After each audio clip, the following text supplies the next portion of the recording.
Hi friends, welcome to this video. Today we are going to be flipping through this Erin Condren wedding planner. This is the 2022 one. I don't know how much they update it or how frequently they update it, if it's every year or that kind of thing.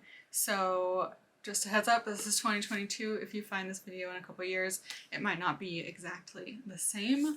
There is an option to get this soft cover one, which I went for, or you can get the spiral bound one that has the plastic covers. What's nice about those is that those covers are interchangeable. So you can pop them out and put in different ones if that's more your style. I personally went this route because I really liked the look of this cover and they didn't have this as an option for the spiral bound ones. I also liked the look of the interior a little bit more. It's monochrome, which I preferred. Looking at the spiral bound ones, they were very colorful, like very rainbow colored. If you've used an Erin Condren planner before, you've definitely seen that style. It's very rainbow, and for my wedding stuff, I thought this was nicer. I was sad that I couldn't get the spiral bound in this, but I actually really like the way that this feels. It's hard to explain. It is definitely a soft cover. It is a bit bendy, but it doesn't feel cheap. Like some soft covers, you know, they just feel like they're gonna bend and warp and break, but this feels really nice. It feels like a good quality laminate. This is kind of the inside. You can see maybe how it's been put in there. And it just feels nice. It has a little bit of texture on it, which is fine. It has 18 months undated calendar, which is really nice. It's 188 pages and it's 8.5 by 11. I also liked that it's not super thick. The spiral bound ones, I believe, if they're like the normal planners, they're quite a bit thicker, and I do plan on getting married in another country, which means this will likely be coming with me on my travels, and having something that's a little bit thinner I think will be nice. It'll just fit in my backpack a little more. I know it's taller, but width-wise it'll take up less space, if that makes sense.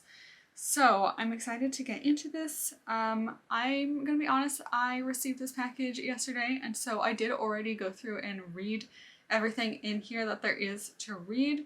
I originally wanted my first impressions to be on camera, but when I went to film last night, because I didn't get home till pretty late, and I don't know if we live next to a wetlands or something, but there were frogs croaking so loud, and you would not have been able to hear anything in the audio except those frogs. So I decided to just wait and film the video until now. If anything, I'll have a little more insight when I share this. So we already talked about the exterior. One other detail that I really like are these pink edges. There we go. I don't know how well it's showing up on camera, but I really like it. It's like a rose gold, but it's more pink than a rose gold, I guess. Regardless, I just think it's really pretty and it's a nice touch. So we're gonna switch camera angles and flip through this now. Wow, okay, so this looks really nice with this background. I'm sorry if you can see some paint spots. I totally forgot to wipe that up before I started filming. But yeah, I'm gonna take this whole thing off. I just kept it on so you guys could see that that's how it came, and so I could remember that information that was on there. Okay, so let's get into this. So in the very beginning, it just has a space to put your wedding date. I currently don't have one. I am working with people because I'm getting married in another country, hopefully. It's just a little bit tricky, so I need to work with them to coordinate a date. And then they have a bit about us. So this is it's a collaboration between Green Wedding Shoes and Erin Condren. They have a website on here that you can go to. I think they link it somewhere in here, and they have an Instagram and whatnot, and so you can go on there to get other ideas. They have some tips and tricks in here, but I'm sure there's more on their website. I haven't visited it yet. They also have these really beautiful, just like simple floral images throughout this planner. They have a table of contents in here, so if you want to find something specific, look here. You can take an image of this or pause the video if you would like to read everything that's in here.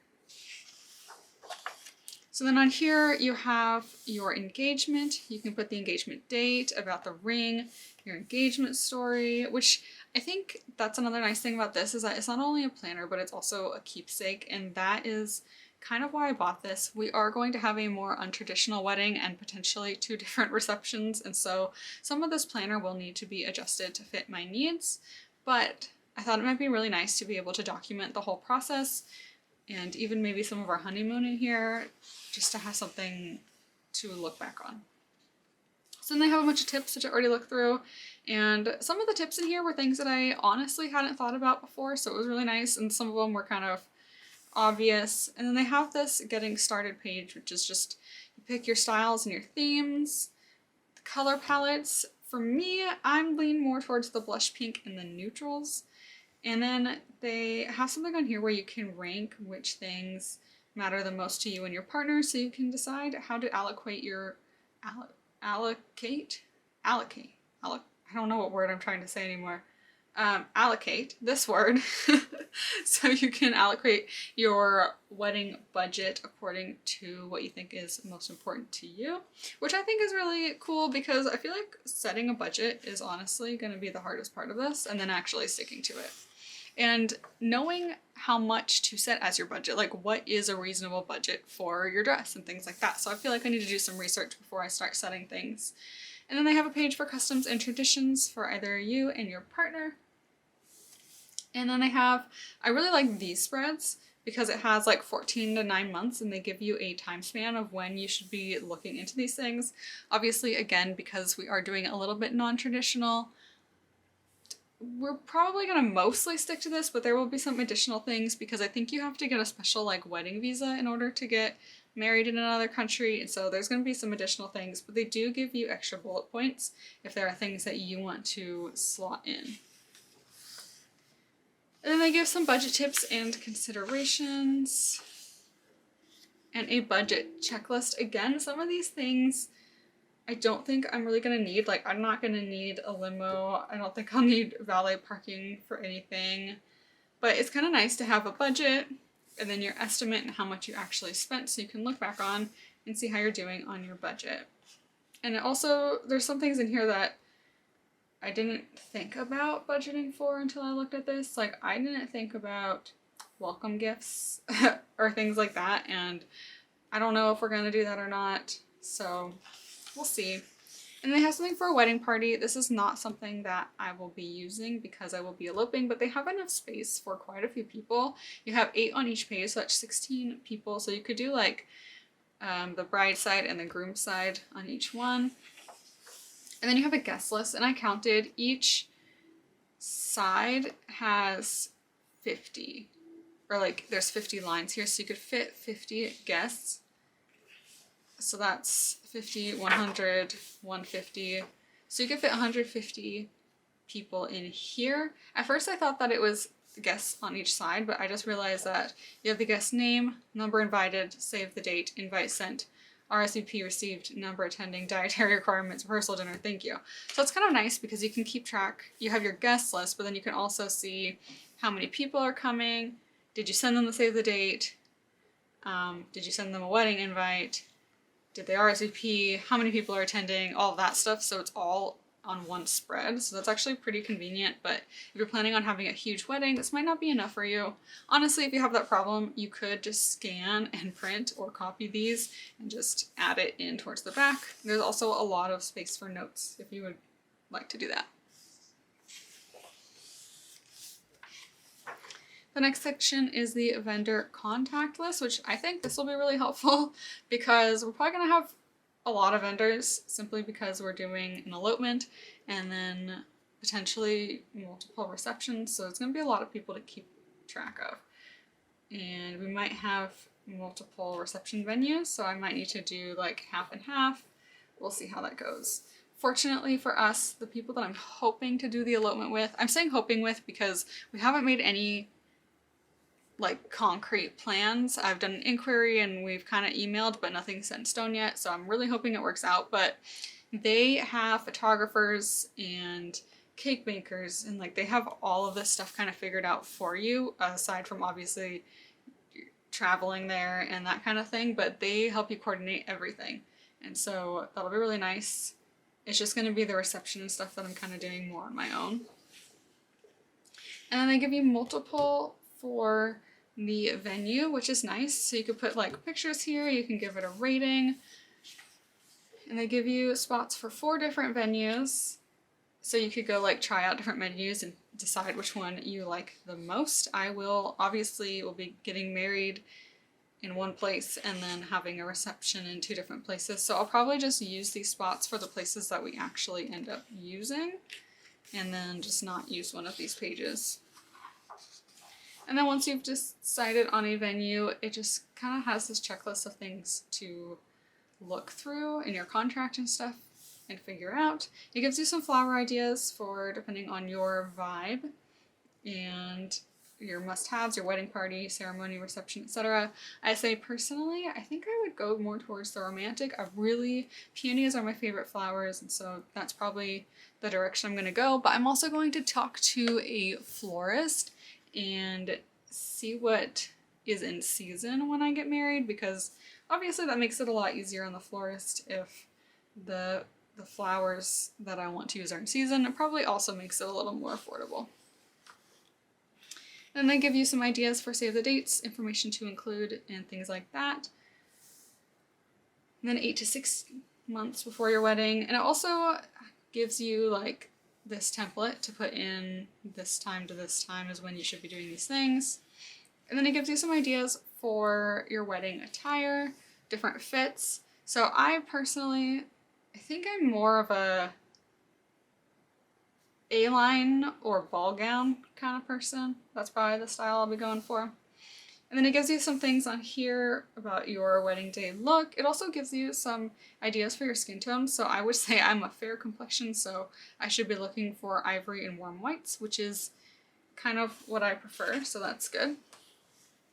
And then something for your partner. And then your wedding party, again, won't be using that page. And then wedding food. So this might actually be broken into like half and half again with the 2 receptions. I'm going to do friends and then family, and one will be in another state. That's why we're doing that. So they give you things for tasting, cocktail, hour menu, final reception menu, and then your wedding bar, so not non-alcoholic choices or wine, beer, champagne, etc. They also give you an idea of how many drinks a glass of or a bottle of whatever. So champagne is 6 glasses for a bottle, liquor is 16 mixed drinks. And then your registry, and it gives you some ideas for your registry, which is really nice because I don't know what to register for. And it also talks about like creating a website and stuff, which I think is a good idea, and I'll probably be looking into doing that. And then we have 5 to 4 months before your wedding. Wedding invitation, it gives ideas for formal, casual, and informal, which is nice. And then also gives you an idea on how much cake you need to serve your guests, depending on size. I actually don't know if we're going to do like a formal cake or anything. We haven't really thought about it yet, but I'm actually not opposed to doing like cupcakes or things like that at the reception. And there won't be an actual cake at the wedding because it is going to be just the 2 of us, and that seems a little bit unnecessary. Then there's something for the rehearsal dinner. Again, we won't have that. And then 3 to 2 months before your wedding. Photography, so some must-have shots. I do have some things I really want, especially because we will be getting married outside. There are some shots that I need to put down. There is a music list. We have some friends that actually DJ, so I'm hoping we can get them to just kind of like take turns during the friend's reception. But it gives you an idea for first dance, parent dances. Again, I won't be doing that, but maybe we could fill that out. And then there's gifts to give to the wedding party, family, vendors, etc., and wedding favors. I haven't even thought about that. If I'm being honest, we'll think about that later. And then 1 month before the wedding. And then there are seating arrangements. I may or may not use this page. I don't know if when we do the receptions it's going to be a formal kind of thing or pretty informal and just let people wander around and have finger foods. So we'll see. There's enough for, I think, 1, 2, 3, 4, 5 people at each table. If you have bigger tables, you could always just combine sections. And there are 8 tables per page, so it gives you enough for 32 tables. And then it walks you through writing your vows, which I think is really nice. I know not everybody is going to write their own vows, and what we've kind of talked about is just saying like a normal repeat after whoever's marrying us kind of vow, and then we're going to write vows, and after a year or 5 years or whatever, we're going to open the written vows and read them. And then it gives you more space to write your vows. And then it talks about social media in your wedding, creating a snap filter or having an unplugged ceremony. I'm not too worried about this because there won't be other people there. And then it has honeymoon information, which of course, because we will be traveling for our wedding, we will be filling this out quite a bit.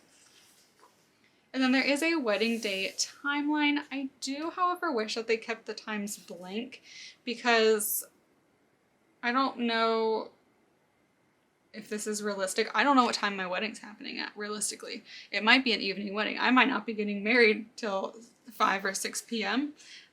So I guess worst case scenario, you could use whiteout, you could cross it out and write in times that work better for you if these times don't make sense. And then you have stuff the week of your wedding. There is a gift log, which I really appreciate because I'm bad at sending thank you cards and remembering who sent me what. So this will really help. You just write the name, the gift, and then you could check off once you've sent their thank you card. And you have quite a bit of space for that. And then there are thank you cards, and it walks you through creating a template so you can mostly copy paste everyone and just do like the same thing for everybody, with minor differences, of course. And then it gives you 18 months. I believe in the spiral bound it gave you an option of 12 or 18 months. I think when I ordered this one there wasn't an option. You just got 18 months. So that's nice. For me, I think we're thinking of getting married in June. So I'm like 16 months out right now, but then the receptions would happen like several months after the fact. So anyway, I'll probably start filling this out soon. This part seemed kind of silly to me at first because I already have a planner that I write all my stuff in, but I think what I'll probably put on here is just wedding related things like I sent the inquiry, we got engaged, we picked out a location, we went cake tasting, we found a venue, whatever. Like I'll probably just put those in the calendar and just that. And you know, when I go wedding dress shopping, that kind of thing. So there's 18 of those, and after each month spread, there is a thing for notes, which I think is nice. I think what I might try to use the notes for is journaling, like actual notes too, but I kind of want to use it as a journal. If I have any like thoughts or anything that month, I'm going to try to write it down. And if there are any months that I don't do anything in, I'm probably just going to skip them and not write it in. So far this month, I've done absolutely nothing to plan for my wedding. We're only 3 days in, so that'll probably change. But if I go any month without doing anything, I'll probably just not write it in so that I can save a space because I will have receptions quite a bit after the fact. And I just found this. I didn't realize this was here. So you get this little ribbon bookmark. Okay, I had to take a break to get a drink of water, but the next page is memories. And I really like that they did this because they give options for like photos and stuff. And how many pages do we get? 2, 4, 6, 8, 10. You get 9 pages of this, which is nice. I don't really like they have this really long one here because I have no idea what kind of photo I would put in here. But these will be nice to either put in wedding photos after the fact, or what I think would be fun is taking photos of things as we find a venue, take a picture of us finding the venue, like cake tasting. If we do that, put that in there. Realistically, this will be us traveling because we're doing elopement stuff, which means a lot of the stuff is going to be done online and not physically in person, except for the reception after the fact.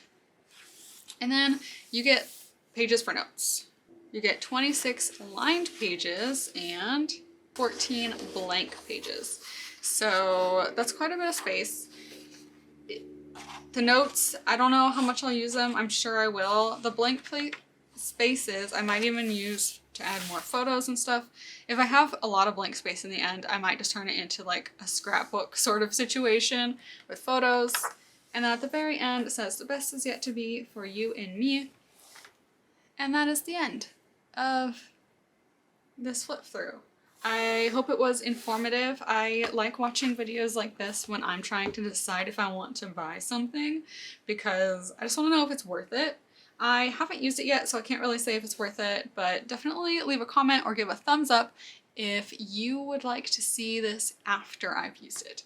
So that won't be for another like year and a half to 2 years, but if you want to see what it looks like after I've finished filling it out, let me know. I might upload it anyway. Obviously I might have to like black out some names and stuff, but I think it'd be fun to look through everything that I did and all the memories. So that's it for now.